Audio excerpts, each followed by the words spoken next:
चंदन कुमार स्वागत करता हूँ YouTube channel natural maths research centre में। आज से हम लोग स्टार्ट करने वाले हैं गणित में ज्यामिति यानी कोरोना काल में बहुत से ऐसे बच्चे हैं जिनका पढ़ाई बाधित हो चुका है। उसको पूरा करने के लिए जो है मेरा एक छोटा सा प्रयास है, उसको कैसे जो है धरती यानी धरातल पे लाया जाए कि सोशल डिस्टेंसिंग का पालन करते हुए बच्चे जो है पढ़ें।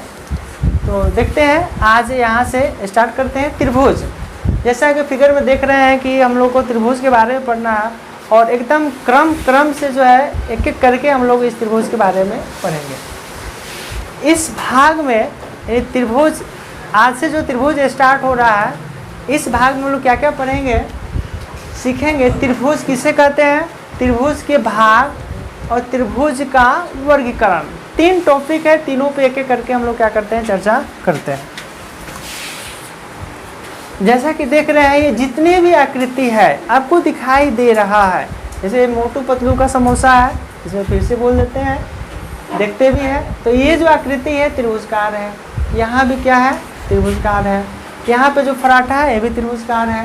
ये जो बोर्ड दिखाई दे रहा है ये भी तीन कोण का है, तीन कोण का है। इसमें भी कितने कोण है, तीन कोण है। यहाँ भी रोड पे जो देख रहे हैं इसमें भी कितना कोण है, तीन कोण है। और ये जो घास का मैदान है यहाँ भी तीन कोण है। और ये जो महावीरी झंडा है इसमें भी कितना है, तीन कोण है आपका। तो अनुमान लग गया होगा कि हम लोग तीन कोण के बारे में पढ़े हैं, तीन भुजा के बारे में ही हम लोग को पढ़ना है।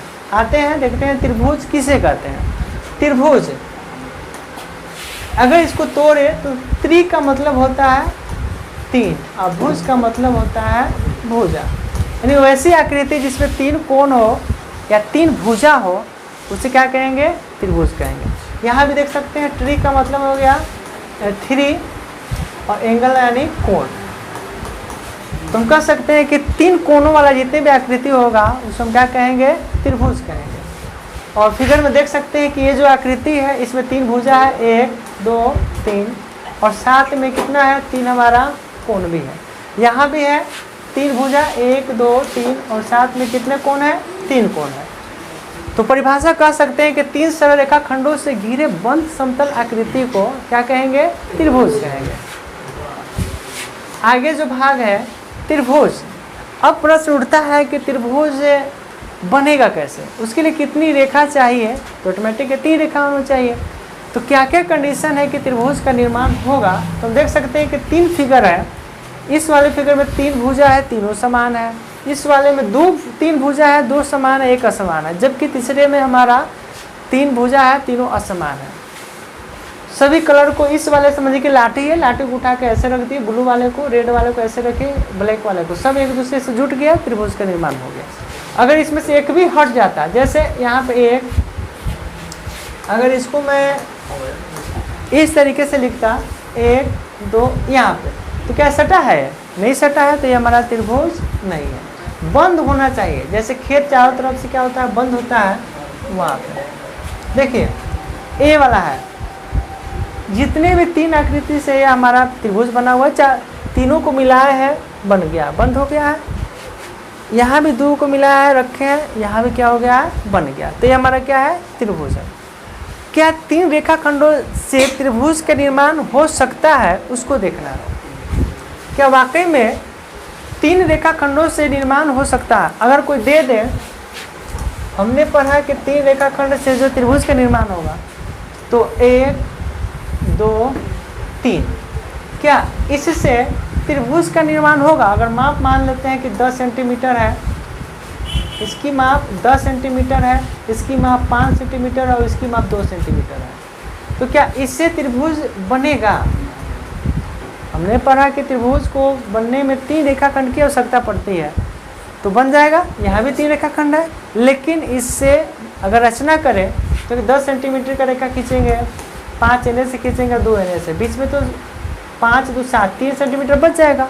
कटेगा तभी तो हमारा त्रिभुज बनेगा। तो यह हमारा क्या होगा, नहीं बन पाएगा। तो त्रिभुज बनने के मुख्य दो शर्त है, जो नीचे आप देख सकते लिखा हुआ है। वह क्या है, किसी भी दो भुजा को जोड़ेंगे, अगर वो तीसरी भुजा से बड़ा आ जाता है, बड़ा आ जाता है, लम्हा आ जाता है, तो त्रिभुज का निर्माण होगा। और जब छोटा हो जाएगा तो नहीं हो पाएगा। जैसे एक हम यहाँ पे भुजा देते, यही 10 वाला मान लेते हैं कि 10 है, ये 5 है और कितना है 2 है। नियम है 2 को जोड़ेंगे तीसरका से बाहर आना चाहिए। जैसे 10 5 15, ये छोटा हो गया ठीक है। 10 2 12, ये छोटा हो गया ठीक है। 5 2 10, ये बार हो गया। तो जब ये कंडीशन होगा तो हमारा त्रिभुज का निर्माण नहीं होगा। तो सिंपल सा है, किसी भी 2 भुजा को जोड़िए, अगर तीसरी भुजा से छोटा हो जाता है तो हमारा त्रिभुज का निर्माण नहीं होगा। अगर अंतर में कहें तो 2 त्रिभुज का अंतर अगर तीसरी भुजा से अगर छोटा हो जाता है, ठीक है, यानी क्या होता है बड़का कम हो जाता है, तभी जो है अंतर रखिएगा तो कम नहीं होना चाहिए।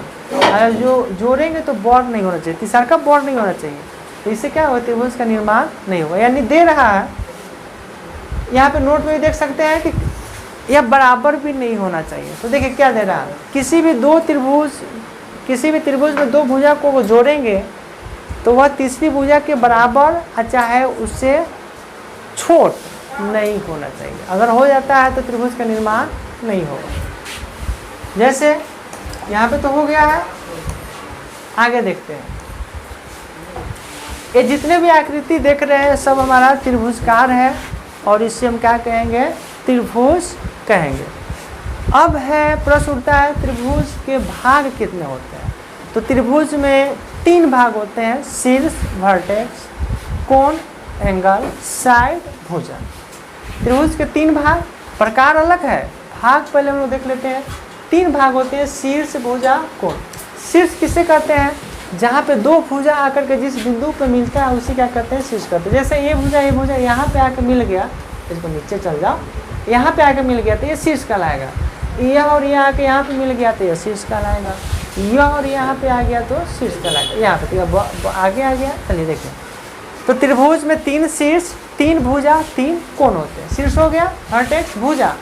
2 बिंदुओं के बीच की दूरी को क्या कहते हैं, भुजा कहते हैं। तो इसमें भी कितने भुजा होंगे, 3 भुजा होंगे। कोण, जब एक रेखा दूसरी रेखा को जिस बिंदु पे शीर्ष पे काटता है उसके बीच झुकाव जो होता है उसी को क्या कहते हैं हम लोग, कोण कहते हैं। कोण के बारे में हम लोग डिटेल्स पढ़ चुके हैं और फिर से पढ़ेंगे भी। तो इसके सब में 3 शीर्ष, 3 भुजा, 3 कोण होगा। अब उसको हम लोग लिखेंगे कैसे, उसको देखेंगे। अब यहाँ पे एक प्रश्न है कि त्रिभुज DEF के भाग को लिखें। त्रिभुज को हम लोग कैसे लिखते हैं, इस रूप में त्रिभुज को क्या करते हैं, इस रूप में ऐसे त्रिभुज का संकेत है लिखने का। त्रिभुज ऐसे बना देंगे और ABC है तो ABC कर देंगे और इसके सभी भाग शीर्ष और यानी हर एक पार्ट को लिखते हैं। जैसे शीर्ष, त्रिभुज DEF के शीर्ष, भुजा और कोण को लिखना है। तो शीर्ष एक D हो जाएगा, एक E हो जाएगा और एक हो जाएगा F। शीर्ष हो गया। भुजा D, तो हम इसको कर देते हैं DE। अच्छा है, इसको हम ED भी लिख सकते हैं। चलिए DEF और FD, A हो गया। अगर इसको हम ऐसे भी लिखना चाहें, E को पहले और D को बाद में, तो E भी हमारा क्या हो जाएगा, भुजा हो जाएगा। F को पहले, E को बाद में, E भी हमारा भुजा हो जाएगा। D को पहले, F को बाद में, तो E हो जाएगा। यानी कहने का अर्थ है इसको लिखना है, D लिखे चाहे ED लिखे, दोनों एक है। ये दोनों हमारा एक है। EF लिखे चाहे F ही लिखे, ये भी हमारा एक है। रेखाखंड भी देख सकते हैं ऊपरी, FD चाहे DF, ये। तो ऐसे हम साइड को लिख सकते हैं। अब रहा कोण को कैसे लिखेंगे, तो इसमें 3 कोण है, 1 2 3। तो कोण को कैसे लिखेंगे देखते हैं। तो कोण A, कोण B, कोण C, नहीं ABC नहीं है, D है। तो कोण D, कोण E, कोण A, 3 को हो गया। अगर इसको 3 को रूप में लिखेंगे, D को, तो हम लोग जानते हैं कि इसको लिखना है तो या तो EDF आना था FDE। तो चलो इधर से स्टार्ट करते हैं, यानी डी को तो हम लिख ही लेंगे। एकरा पहले कौन है, ई है, तो ई पहले एफ बाद में, चाहे एफ पहले डी तो रहेगा ही, ई बाद में। और कौन का सिंबल, ये तीनों हमारा एक है। ई को लिखना है तो DEF, कौन DEF, अच्छा है कौन FED, ऐसे भी लिख सकते हैं। अगर एफ को लिखना हो तो DFE लिख दे या EFD लिखे, कौन EFD, यानी सिंपल सा है। एक को लिख दीजिए, 3 को में लिखिएगा तो इसको बदल दीजिए, जिसको लिखिएगा वो हमको क्या रहेगा, बीच में ही रहेगा, ठीक है। फिर उसके बाद यहाँ पे देख सकते हैं ABCD को कैसे लिखेंगे, यहाँ पे लिखा गया है ABC, आप यहाँ से पूरे देख सकते हैं, वो डी था। ABC को कैसे लिखा गया है, इस वाले को शीर्ष में ABC अलग अलग हो गया, भुजा में AB चाहे BA, AB या BA, BC या CB, BC या CB, CA या AC, ये हो गया। कोण को भी यहाँ पे लिखा गया है, जिसको कोण है तो कोण A या BAC या CAB, ये तीनों एक है, ए वाला सभी एक है, ए वाला सभी एक, ठीक है। यहाँ पे है फिर आपको अभ्यास के लिए PQR, तो हम चाहेंगे कि आप वीडियो को रोक करके पहले इसके बारे में अपने से लिखें, और लिखने के बाद आप आगे मिलान कर लें कि किस तरीके से है। आपको अभ्यास करने के ज़्यादा प्रश्न मिलेगा। फिर और भी क्वेश्चन है XYZ, इसके भी शीर्ष भुजा कोण को लिखना सीख लीजिए, और वीडियो को रोक करके, और इसका भी आंसर आपके पास अवेलेबल है, यहाँ से मैच कर लीजिए। यानी अगर लिखने आ गया तो समझिए कि आप आगे जो है प्रक्रिया कर सकते हैं। यहाँ भी है, आपको अभ्यास ज़्यादा मिलेगा, इसका भी आंसर आप मिलान कर सकते हैं। और इसके बाद हम लोग पढ़ेंगे त्रिभुज का वर्गीकरण कैसे करते हैं।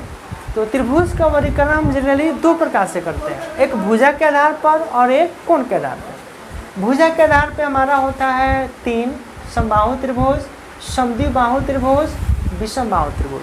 कोण के आधार पे होगा न्यूनकोण त्रिभुज, समकोण त्रिभुज और अधिकोण त्रिभुज। ऐसे भुजा त्रिभुज में तुम जानते हैं 3 पार्ट, अभी पढ़े शीर्ष भुजा कोण। शीर्ष के अनुसार क्यों नहीं होगा वो तो हमारा पॉइंट है।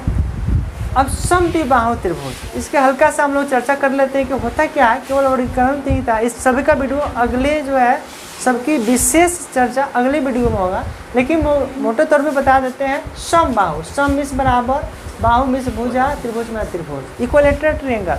वैसे त्रिभुज जिसके तीनों भुजा बराबर हो उसे क्या कहेंगे, समबाहु। यानी ऐसा त्रिभुज रहेगा, ये तीनों आपस में बराबर होंगे, समबाहु।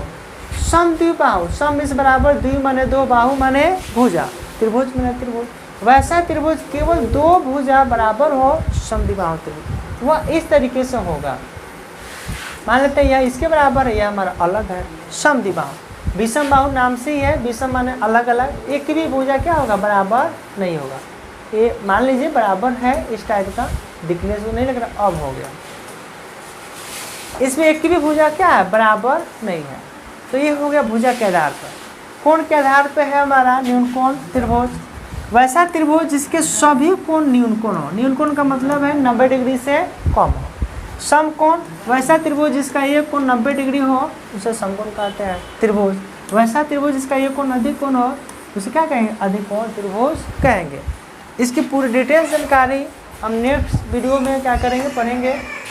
और इसके बाद इसको हम इस रूप में भी देख सकते हैं, या तो इस तरीका को देख लीजिए, या यही तरीका हम यहाँ पे लिख दिए हैं ऊपर नीचे करके। किसी को आसानी होता है, हमें तो ये वाला अच्छा लगा, किसी को ऐसे करके अच्छा लगेगा। और इसके बाद हम लोग कुछ आते हैं प्रश्नों का आंसर देते हैं, यानी इसमें क्वेश्चन भी रहेगा, बताया भी जाएगा और उसका आंसर क्वेश्चन भी सॉल्व होगा। तो यानी यूट्यूब पे समझिए कि आपकी मोबाइल मिशन ही है, आप मोबाइल आपके यानी कोचिंग आपके मोबाइल में, ठीक है। निम्नलिखित प्रश्नों को उत्तर दीजिए। त्रिभुज की हम तो मैं चाहूँगा कि वीडियो को आप रोक करके इस सभी प्रश्नों को अपने कॉपी पे राइट करें, लिखें और वीडियो को रिपीट करके देखें कहाँ पे क्या आंसर है। देखिए, त्रिभुज किसे कहते हैं? अपने आसपास मौजूद त्रिभुज का आकृति बनाए। तो परिभाषा हो जाएगा, 3 सरल रेखा से घिरे हुए वन समतल आकृति को क्या कहते हैं? त्रिभुज कहेंगे। जैसे इस टाइप का, यहाँ से 1 2 3 उससे घिर गया, ये हमारा हो गया त्रिभुज। त्रिभुज के कितने भाग होते हैं? तो त्रिभुज के 3 भाग होते हैं, भुजा, शीर्ष और कोण। त्रिभुज का वर्गीकरण कितने प्रकार से करते हैं? 2 प्रकार के, भुजा के आधार पर और कोण के आधार पर। भुजा के आधार पर त्रिभुज कितने प्रकार के होते हैं? तो 3 प्रकार के होते हैं, समबाहु त्रिभुज, समद्विबाहु त्रिभुज और विषमबाहु त्रिभुज। कोण के आधार पर त्रिभुज कितने प्रकार का होता है? तो यह हमारा भी 3 हो जाएगा, न्यून कोण त्रिभुज, समकोण त्रिभुज, अधिकोण त्रिभुज। त्रिभुज में कितने शीर्ष होते हैं? तो 3 शीर्ष होते हैं। त्रिभुज में कितने भुजा होते हैं? 3 भुजा होते हैं। त्रिभुज में कितने कोण होते हैं? 3 कोण होते हैं। अगला क्वेश्चन है, निम्नलिखित त्रिभुज में शीर्ष भुजा और कोण को क्या करें? लिखें। जस्ट अभ्यास, ऐसा ढेर सारा अभ्यास किया गया है, आप देख सकते हैं। यहाँ पे इसमें कोई चिड़िया देख रही है और ये चश्मा लगा के देख रहा है, नहीं, यहाँ पे है, इसको भी लिख देना है, क ख ग, इसको भी लिख सकते हैं त्रिभुज। आप लिखिएगा और कमेंट बॉक्स में लिख करके देखिएगा कि कैसे इसको लिखे हैं, इसको भी हम लोग लिखेंगे। और उसके बाद रिक्त स्थान की पूर्ति करें। 3 सरल रेखा से घिरे वन समतल आकृति को त्रिभुज कहते हैं। त्रिभुज में 3 भुजा होते हैं, 3 कोण होते हैं, 3 शीर्ष होते हैं। हाँ, 3 क्वेश्चन जो अभी यहाँ पे नहीं बताया है, आगे आप लोगों के लिए छोड़े हैं, ऐसे आगे हम लोग पढ़ेंगे। सभी कोई जानते हैं त्रिभुज के सभी अंतः कोणों का योग 180 डिग्री और त्रिभुज के सभी बाह्य कोणों का योग 360 डिग्री। या जितनी भी बहु आकृति है, त्रिभुज, चतुर्भुज, पंचभुज, सबके बाह्य आकृति का योग 360 होगा। और त्रिभुज में माध्यिका 3 होते हैं। माध्यिका का मतलब है शीर्ष से अपोजिट भुजा पर डालेंगे, वह त्रिभुज के भुजा को क्या करेगा? 2 बराबर बराबर भागों में क्या करेगा? बांटेगा। इस टाइप का अगर यह हमारा त्रिभुज है, तो हे पर से इस पर अगर मिला है, बराबर बराबर भागों बांट दिया, तो वह हमारा क्या होगा? माध्यिका होगा। और इतना है। अगले वीडियो में हम लोग पढ़ेंगे एकदम क्रम से, अगले वीडियो में पढ़ेंगे कि त्रिभुज के प्रकार और इसकी विशेषता, यानी वहाँ पे यह पूरा डिटेल से होगा। और इतना प्रकार तो होता ही है, इसके अलावा और भी 3 रूप है, उस 3 रूप को उस दिन बताएंगे। और यहाँ पे है, अगर यह वीडियो आपको पसंद आए तो या आपके दोस्तों के लिए फ़ायदेमंद है तो आप इस चैनल को सब्सक्राइब कर सकते हैं। और उसके बाद अगले वीडियो के अपडेट के लिए आपके मोबाइल में आ जाएगा। और यह समझिए कि मिशन है, अगर यह पसंद आता है तो यहाँ पे जो है गणित, विज्ञान, हिंदी, सामाजिक विज्ञान, रीजनिंग एकदम पूरे कंसेप्ट बेसिक से बताया जाएगा। और जो भी कमज़ोर से कमज़ोर विद्यार्थी एकदम फ्री में, मोबाइल सब कोई रखते हैं, लेकिन उसका सही फ़ायदा किस तरीके से उठाया जाए। आज का बहुत से जो है स्टूडेंट है जो मोबाइल से बीपीएससी पास कर लिए हैं, तो उससे प्रेरणा लेकर के कि बहुत ऐसे विद्यार्थी जो गांव में है, जो कोरोना के कारण पढ़ाई नहीं सुचारू कर पाए, ब्रेक लग गया। हम भी जिस स्कूल में पढ़ाते हैं उसमें भी बहुत से ऐसे बच्चे हैं जिन्होंने कहा कि सर आप कुछ यूट्यूब पे बताइए, हम लोग को कुछ फ़ायदा हो। इसलिए यह मिशन रखा गया है, जिसे ITI, पॉलिटेक्निक, बिहार पुलिस, इसमें स्टेट बात है रीजनिंग भी आपको बताया जाएगा, कोडिंग, डिकोडिंग। तो इसको आप सब्सक्राइब कर सकते हैं। और सब्सक्राइब करने का अर्थ ये होता है कि जितने भी वीडियो आएगा वो आपके मोबाइल में आएगा, और उससे ज़्यादा कुछ नहीं होता है। तो इसमें लिखा हुआ है। ठीक है, मिलते हैं नेक्स्ट वीडियो में। तब तक के लिए अपना ख्याल रखें, ध्यान रखें।